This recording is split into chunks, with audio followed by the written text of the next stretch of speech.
Capturing photos of birds in flight is probably one of the hardest things to do in bird photography. Well, today I have 6 tips for you for the best camera settings for birds in flight, and hopefully by the end of this video, next time you go out shooting birds in flight, you're gonna be nailing every shot. Let's get started. Tip number 1 is to shoot in manual mode, but to use auto ISO. Shooting birds in flight with auto ISO just makes it way more fun. On a day with a mix of sun and cloud, and the bird is flying across the scene, sometimes the sun is peeking out, it's getting hidden, and as it's flying across, the lighting conditions are constantly changing. Having auto ISO on will help with this problem. So instead of some shots being overexposed or underexposed, using auto ISO will make sure your exposure is staying level the entire time. I had this issue last year shooting northern gannets in Newfoundland when I was scouting for my workshop that I'm running this year that has 2 spots left, and there's a link in the description below if you want to come.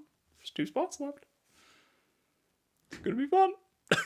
On the day I was shooting the gannets, it was a mix of sun and cloud, and gannets are white, so it's really easy to overexpose them. So shooting with auto ISO and setting an ISO limit will also help mitigate any noise. With my Nikon Z8, I set an ISO limit of ISO 8000. I believe when I was using my older DSLR, like a Nikon D7500, I used to put it at around 3200, I believe. So definitely give auto ISO a try next time you're shooting birds in flight. Tip number 2 is probably the one that matters most for birds in flight, and that's shutter speed. Now, how fast your shutter speed is will depend on the type of bird that you're shooting and how fast it moves. So this is kind of what I use as a rule of thumb. If you're shooting a bigger bird, like a bald eagle or a great blue heron, I usually go between 1600 to 2500. If you're shooting a medium-sized bird like hawks or something like a razorbill that I shoot in Newfoundland, I'll use 1/2500 to 1/3200. And for small birds, you'll go 1/3200 to 1/5000. And if you're shooting hummingbirds, you might even want to push it to 1/6400. But 1/5000 can work for hummingbirds. And if you're shooting a bird and you're unsure of what shutter speed to use, you can't really go wrong with either 1/2500 or 1/3200. That's kind of a really good safe zone to play around with and experiment. When I was first starting out, I went out in a kayak and I shot these photos of bald eagles in flight. And I was definitely a little bit too low. Like I was just on the cusp, I believe. I'll have to go back and double check the photos, but I think I was like at 1/1000, 1/1200, or even 1/1600 for some of the shots. And when you're in a kayak and you're moving and the bird is moving, that's a little low. So even though it is a big bird and it moves slowly, and I still was able to get some keepers, always push it up just a little bit higher if you're unsure. Better to have your photo a little bit too noisy than blurry. For tip number 3, I don't have like a direct tip, but it all has to do with aperture. I think we kind of get caught in bird photography, and especially when we're shooting birds in flight, that we always try and shoot just wide open. Whatever wide open is on our lens, we usually keep it there and we just shoot. But I would highly encourage you to experiment with different apertures when shooting birds in flight. Something that I learned in one of my last videos that I'll put a link up here for, and how to get the sharpest image out of your lens, is to shoot either 1 or 2 stops down from your widest aperture. Or, this is a tip that I didn't even really know until I had made that video, was if you are going to shoot wide open, if you don't shoot fully extended on some lenses, you can actually still get a really sharp image, because normally shooting at your widest aperture, you will lose some sharpness. But if you pull back, I believe when I double checked on my 180 to 600 millimeter Nikon lens, if it's shooting at around 550 and I'm shooting wide open, which is 6.3, it'll actually be just as sharp at 550 millimeters at 6.3 than at 600 millimeters at f8. So that's just something to keep in mind, and why you should experiment with your equipment and experiment with aperture. Another point with aperture is to try and shoot more narrow. This is a photo I got of a gannet. Newfoundland, I swear no more. But this photo of a gannet that I got in Newfoundland when I was scouting for my workshop, I actually took this shot at f11. And the reason for that is because I was using my Nikon Z6 II at the time, and the autofocus on that is definitely nowhere near as good as the Z8. And I knew I was using dynamic area autofocus, and I wanted to make sure that even if I hit the belly of the bird, that hopefully shooting more narrow, the whole bird would still be in focus, because sometimes shooting wide open, if you hit the belly will be in focus, but the eye won't be, depending on the plane of focus and where the belly is and compared to where the eye is. So just shooting with a more narrow aperture is going to give you better odds of capturing the full bird in flight versus just a section. So the main takeaway from this tip is I would just highly encourage you to experiment with apertures. Don't just get caught shooting wide open all the time. Play around a little bit. You never know, it could just make a difference to help get your dream shot in Newfoundland. Tip number 4 has all to do with autofocus. You want to be shooting an AFC, autofocus continuous. If your camera has bird eye tracking, you want to be using that. And depending on what camera you use, you want to be using the correct area of autofocus. What I always highly recommend when shooting birds in flight is to use a wider area of autofocus. Do not use single point. I will talk about when to use single point in a moment, but before that, if you're just going out and just starting to shoot birds in flight, using a wider area of autofocus mode is going to help. And what I mean by that is if you're using an older DSLR, like when I was using my Nikon D7500, I would always shoot birds in flight with dynamic area of autofocus.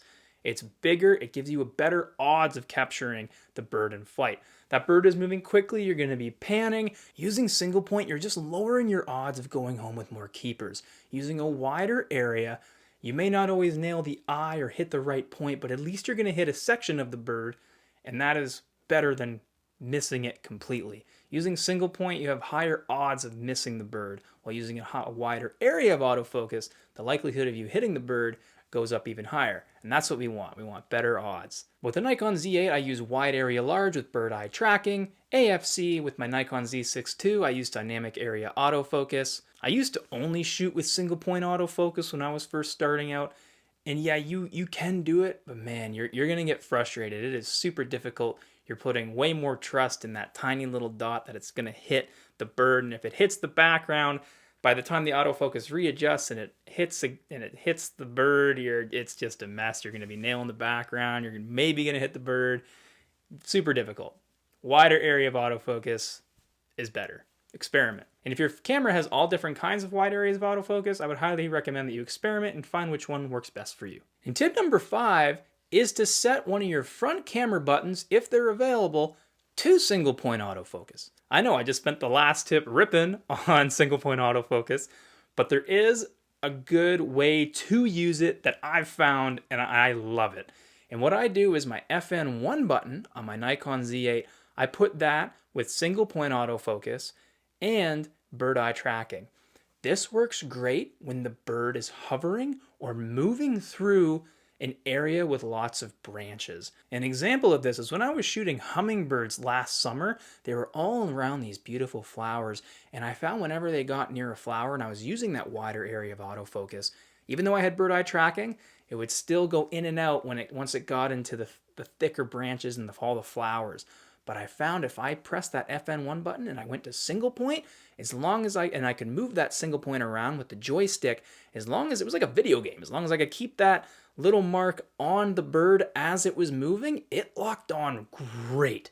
And I actually used it for some video as well. Single point autofocus with video because the hummingbird was still hovering. It was still kind of in place. It was just very busy. And I find that single point works great for those moments. You will see some other videos online that some people like to use 3D tracking.